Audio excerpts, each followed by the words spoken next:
All right. Vicky says we're on. It is Monday, the 10th, August 10th.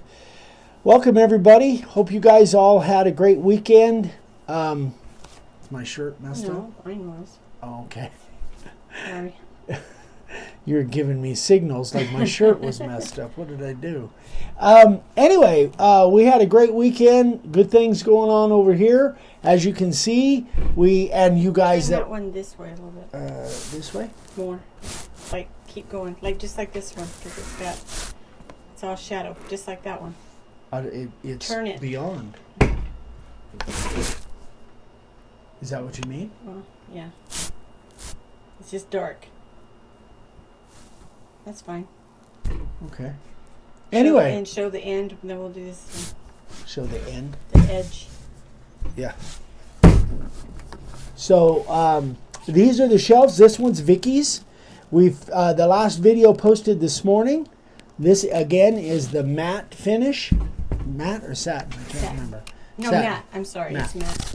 And then this one is mine. And based on the voting on YouTube, I pretty much got my ass handed to me, but that's okay. I want the edge. Oh.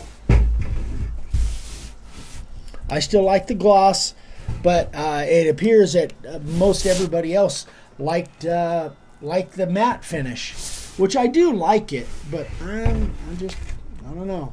You're just a shiny kind of guy. I like the gloss. But what I really like about mine more than anything else is when I look deep in here, I can see all of those little cracks that I filled with the resin, even down in here, little tiny ones, and I like that. But anyway, so they came out great. We were really happy with them. Thanks again to Total Boat for sponsoring us and showing or providing us some materials to do this stuff.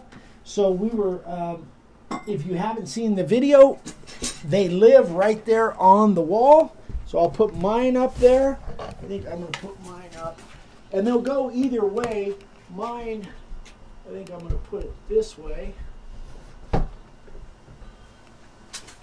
Sagging a little bit, but the other way, I think I didn't drill my holes quite right on that one. And then yours, I think, goes this way.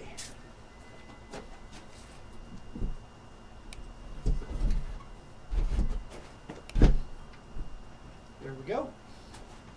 So there they are. There are the floating shelves. So pretty happy with the way Vicky's got a whole bunch of stuff that she's going to put on there. You guys will see that within a week or two, I would imagine. But that's pretty much where they're going to be. Anyway, all right. So let's move on with today's stuff. So, Josh Tolson, Eric, I've got some floating shelves I need to install. Can you help me? Yeah, I can point you to a YouTube channel, but not mine. Man, those things were a pain in the butt, but I'm glad they're done. And I did learn from the first to the second. I learned to hold my colorful language. Yeah. Anyway, okay, so first thing I want to do is I want to go over, and this is especially for new people, I want to go over all of the finishes that I use. All of the finishes except Total Boat. Total Boat stuff, I'm going to do all that tomorrow. We're going to show you all the Total Boat products that we use tomorrow. But tonight, I'm going to go over all of the different finishes that I use because that can be kind of confusing and maybe it'll help some new people that haven't figured out what they want to do for finish. So first things first, I don't know whether this would be considered a finish, but this certainly is a coating. This is what I use on the big slabs. As a matter of fact, that big slab had anchor seal on it before we sanded it down. This stuff is for sealing live edge boards to keep them from cracking open and weathering and warping and all of that. Is very thick. I think it's got wax in it, and it pretty much seals up the board. So this would only be if you're using, and again, you need to completely sand it off before you start making a sign out of it or a table or whatever. But this really is for live edge stuff. So that's that. But I wanted to show that. Now, this is the sanding sealer. So this stuff, again, I only use sanding sealer for me pretty much on pine. Sometimes on that Ponderosa pine, the panel boards, which I don't use a lot of anymore, but when I do, I will use sanding sealer. I just put one coat on. You can brush it on or you can spray it with your critter. But this is the sanding sealer I use. Now, you guys can use it however you want, but again, I only use it on pine, and that's to prevent bleeding when I use black spray. That's the sanding sealer. Now, as far as indoor stuff goes, indoor finishes, this is what I've used for years and years. The Krylon Crystal Clear. It used to have, it's an acrylic. It used to have a different nozzle on it, but this is the nozzle they put on there now. And if you can find this stuff, it works really good. I like it. However, now I am pretty much using this stuff as a replacement for this. Just basically because it's more available. I'm going to try and zoom in up on those. I can find them better. So this stuff I can get at Walmart, although I just ordered a case on Amazon. We have it in our Amazon store, less than $4 a can. And I really like it. I think it goes on a little bit better than the acrylic spray. I don't know if it is actually acrylic or not, but it works good. Very fast drying, and it's got a really, really nice gloss. Again, I like the gloss, but you can buy it in semi-gloss or even satin, I believe. So that's pretty much my go-to is for interior signs. Exterior signs. Oops, wait a minute. I do have another interior product. This one, I don't know that I've showed this before, but I did use it and I sprayed it with my critter. This is water-based polycrylic, and I think this is water. Yeah, this is water-based, and it actually works pretty good. It sprays really good in the critter. So if you've got a big sign that the spray cans won't really do it, and you've got a lot of volume to cover, this works really good in the critter. Again, cleans up with water, so I like it. It actually looked really good. I think I did it on a commercial sign, but it was going inside, so I've still got most of this because most of my interior stuff I use the spray cans. But anyway, that's a pretty good interior product as well if you've got a big project to spray with your critter. All right, now, exterior product. This is my second favorite, Helmsman Spar Urethane. They make this in water-based or oil-based. I use the oil-based because they don't have water-based around here. You can ask Frank Jenkins about the water-based. This is oil-based. And I use it once in a while, but not as much as I used to. I used to use it exclusively because it was my go-to exterior finish, and it still is a great finish. The drawback on this, number one, it's oil-based, so it's a lot harder to clean up the critter sprayer. And number two, it has an amber color to it, again, because it's oil-based. So I have moved on from this, and now my favorite finish for exterior is ZAR, water-based polyurethane. Am I holding that label right? It looks about right. So this stuff was recommended to me from Chris Berry, the Idaho painter. I made a sign for him, kind of did a collaboration, and he recommends this stuff. He puts this stuff on a lot of exterior outside wood up there in Idaho. I think he's in Twin Falls or Boise, someplace where there's a lot of extreme weather. Anyway, he swears by it, and it's worked really good. I've been using it 2-3 years now, and I'm really happy with it.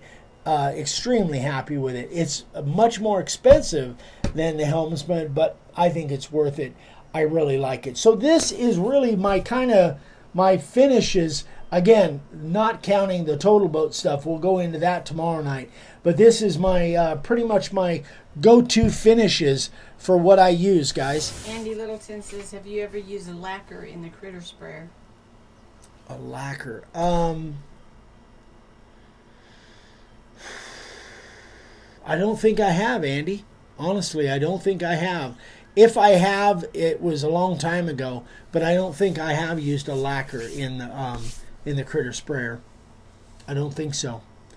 I think of lacquer, and again, I am not a finishing expert at all. I just use what I use, and it seems to work for me most of the time. A lacquer I think of as going on cabinets and stuff inside, and it's great for that. But no, I haven't started using lacquers at all. Not that I won't. I'm open to it, but I just haven't. So tomorrow night I'll go over all the Total Boat. I'll have all the Total Boat products on the table that we use and have used. John Hall said, I learned this weekend, don't forget to let the paint dry real well. Yeah, you really have to. Actually, I got a comment on Annette Tucker. We were talking the other day about, and we showed I think it was on Saturday, we showed how she was getting kind of orange peel. That was Friday Night Live. Was it Friday Night Live? And our guy over in Hawaii, Nuss, I can't remember his first name right now, but he gave me a long explanation about chances are it was just not dry, because he said dry to the touch and perfect and completely dry is two different things, and so that's what probably caused that reaction. In case you're watching, Annette, that's what. Chuck Ballard is here. Hi, Chuck. Hey, Chuck. Hi, Corduroy. Hey, Corduroy and Linda. Danny Meadows is here. Frank just got here. Hey, guys. All right. So next, I got a question. I think from a brand new guy, and his name is C.D. Smith, and he says, I notice you don't have any lowercase letters on your website. And he is correct. We don't. And we have done lowercase letters, special order, but the chances of us ever having lowercase letters as a standard product is not very likely. And there's a lot of reasons why, several reasons why. The first reason, and in my mind, the biggest reason, is that if we had upper and lowercase in each size, in each font, everybody would have to carry twice as many letters. We'd have to have twice as much inventory. You guys would have to buy twice as many letters as you do now. That's a big reason for it. The second reason is that in the making of them, because there are things like depending on the font, there are things like I's and J's that sometimes have dots. Then those dots get lost. It just becomes, it's very cumbersome to make lowercase letters. Another reason is, again, depending on the font, some stuff drops below, like a J or a G drops below the baseline and becomes an issue when cutting them, and even laying them out. Even if you're laying out, I like to balance everything, but if you've got something that drops below the baseline, it kind of makes the layout look a little wonky, in my opinion. And then the other reason is, another big reason, and I just put some letters down here on a board, and I don't know where you want them, babe. Neither. I didn't know anything about them. Yeah, surprise. Sorry. So this is 1 inch 1 inch uppercase, and then these are 1 inch lowercase, and obviously they're not 1 inch, they're about 3/4 inch or thereabouts. So it always becomes kind of a confusion when somebody wants to buy lowercase letters, is what size are they going to be? Well, they have to be lowercase based on the uppercase size, and then what size do they end up being? Well, they're about 3/4 of an inch as compared this being 1 inch. Get 'em, Mag. He's all fired up. So it become and they become kind of tricky to carve. You know, you look at some of these lines, they can be a little bit tricky. What's that L? You say 1.5 or 1 inch? This is 1 inch. This is 1 inch.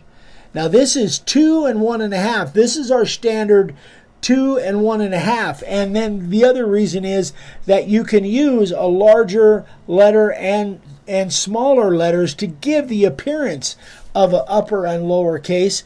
And when I explain that, then that just makes it so much easier. And then everything is on a baseline. Everything is the same size.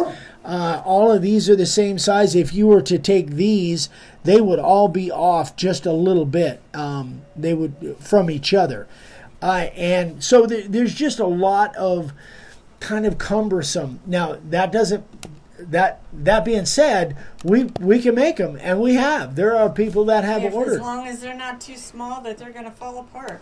Yeah, that's the thing is when you've got a 1 inch letter, and we even make 1/2 inch and 3/4 inch letters, and those are caps. And if you tried to make lowercase for those, it's just impossible. They would just burn up. They literally would fall apart. So it just becomes very cumbersome.